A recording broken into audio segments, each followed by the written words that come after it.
ครับมื้อนี้พบกับเบล500โอ้บ่แม่นเบลรักชัยบ่แม่นครับเอาใหม่พบกับเบลโดดอยู่นะครับกับรายการโชว์ไก่เราจะมาเล่นตัวไหนไปดูกันวันนี้เนี่ย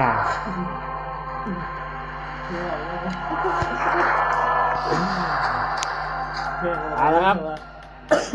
สนายเราล้มเพื่อนเราล้ม ช่วงเวลานี้ขอสต็อปไว้ก่อนครับวันนี้เราจะมาเล่นบักแว้นด้วยครับเพราะว่ามันตีแหงมันซอยเร็วจึกๆเลยเขาว่ามันทำมันเป็นไง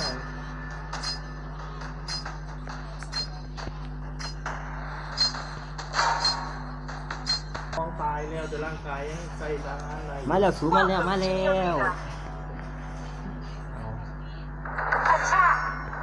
มันขึ้นแลกแถวอะแท็กเฮียอะไรมึงดูปิงเนี่ย400ดูเฮียขอโทษนะพี่ผู้บอลไม่ครับมันเป็นนิสัยของผมนะครับเว้นโอ้กูจะออกจากป้อมได้นาทีกว่าเลยมึงจะปิงอะไรขนาดนี้ปิงขนาดนี้มึงล้างเซิร์ฟเลยได้ยังไงพี่ไม่ได้บอกว่าเธอกับเพลงกากเลยนะครับ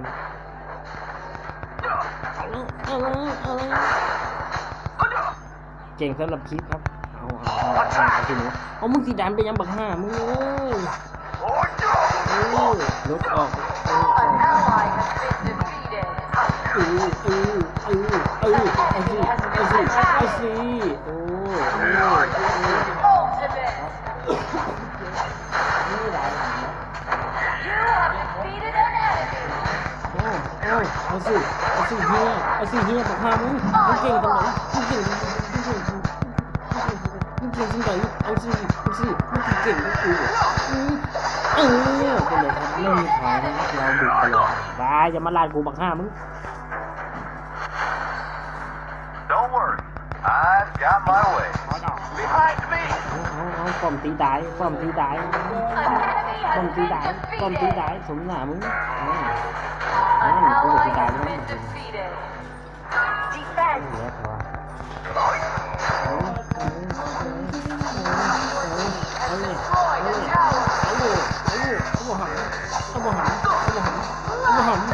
มึงเก่งบอกคำเนี่ยเดี๋ยวมันเก่งก็แต่ใช่มึงเดี๋ยวยาเฝ้าคำมีกันใจเย็นเอาเก่งขนาดเอาบ่มึงเอาบ่ One kill.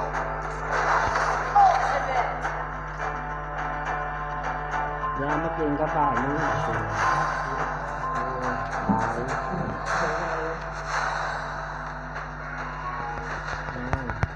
เอาบ่บักหันดันมือกูเฮ้ยมาโทษดอกอย่ามาโทษยามนี้อย่ามาโทษยามนี้บ่ดีบอ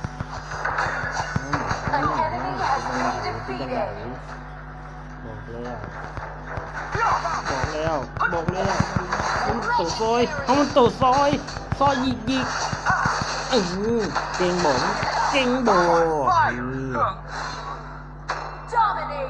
นั่นเลยกูจะได้ตีป้อม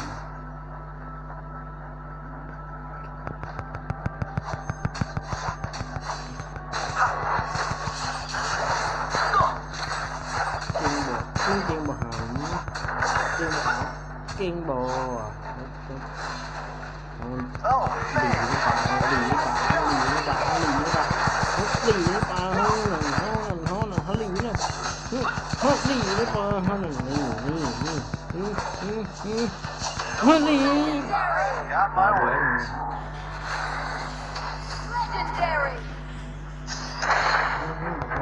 บักห้านี่ได้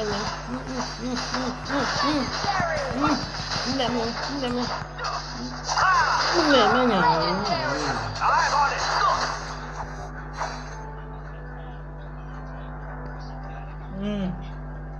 บางโค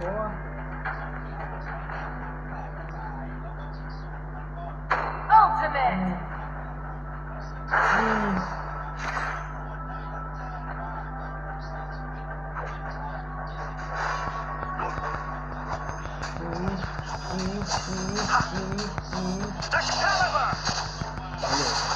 เอาเลย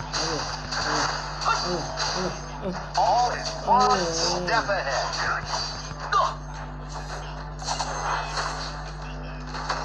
Legendary! แลกเขาอะ Legendary! โอ้แลกโคตรพอทำมีแล้วมันแลกแล้วโอ้